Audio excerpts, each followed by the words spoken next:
Sometimes you bother me a lot. You come into my quiet life like a storm that does not knock. I had built a place of silence, a home of neat hours and tidy days. Everything was planned, like stars fixed in the sky.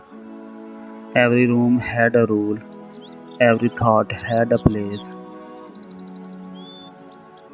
Then you arrived, with your questions, with your stubborn heart, with the way you look at me, not as a prince, but as a man. It bothers me because no one else dares to do that. They bow and nod. They whisper yes, always yes. They speak to the crown, not to the person wearing it. But you speak to me. You see through robes, through titles, through the gold and marble. You speak to my fears. You speak to my hope.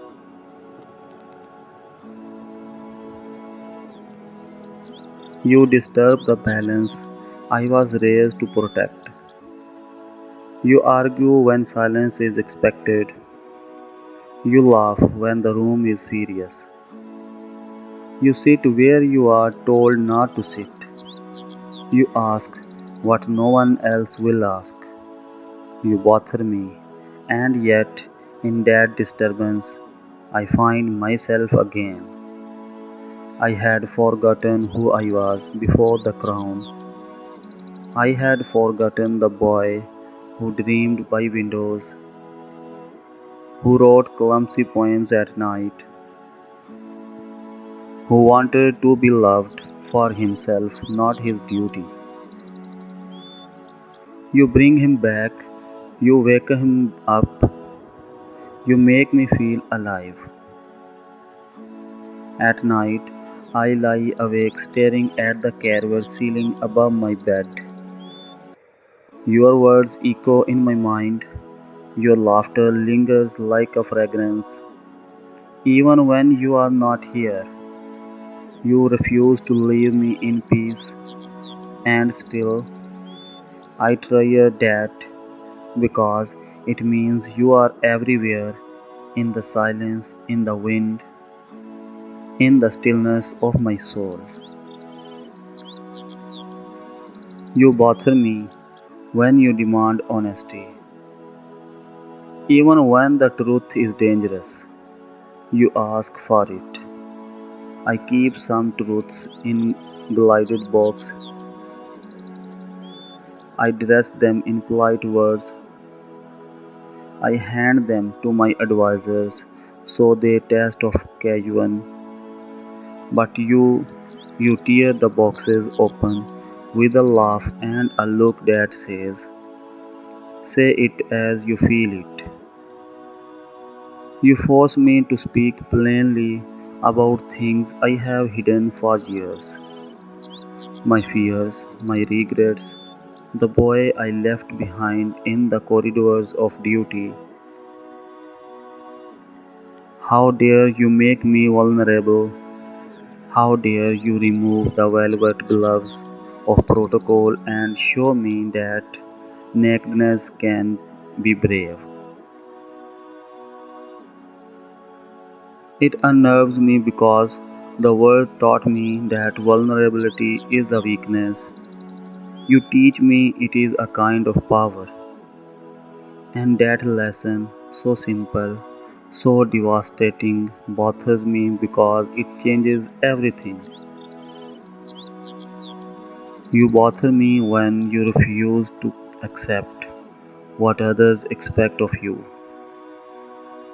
They expect you to be quiet, to simple politely, to bow to the choreography of palace life. Instead, you laugh at the wrong times. You speak your mind. You sit with crooked posture. You tilt your head and catch my eye. You will not be edited to fit a story's someone else wrote. You write your own lines, and in doing so, you rewrite mine. You rebellion, soft, stubborn, utterly unapologetic, keeps me awake at night, wondering if I deserve the way you break and remold me. It bothers me because it shows me that love does not want me to contain it,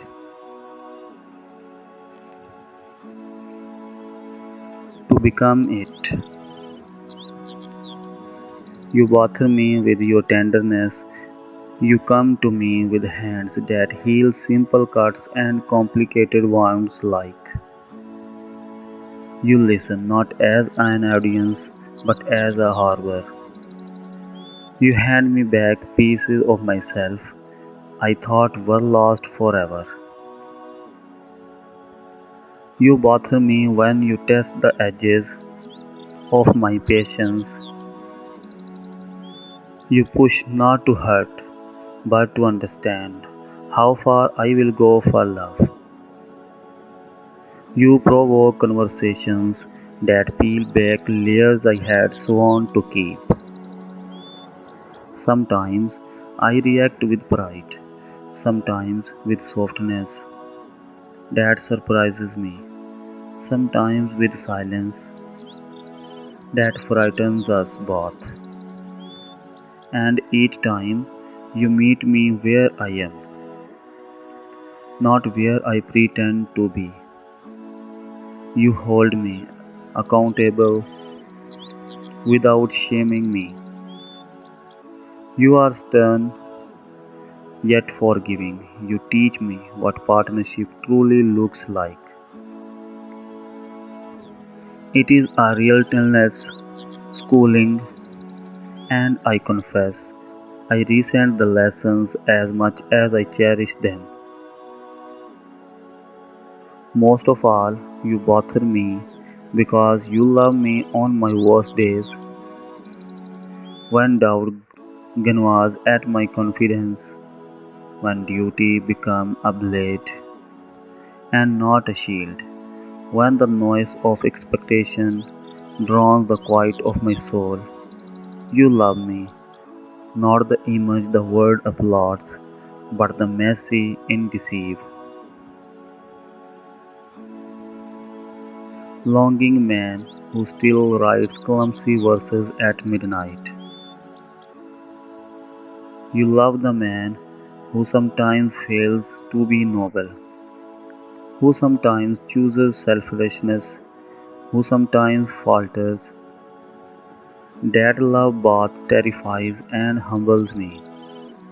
It bothers me because it is undeserved, and it is preciously why I will spend whatever nights remain to me proving otherwise.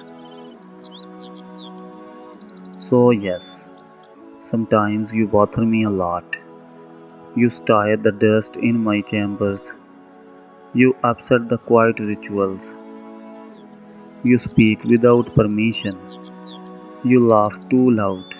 You ask too many questions. You demand too much honesty. You dream too wild. And yet, in that bothering lies the most honest thing I have ever known.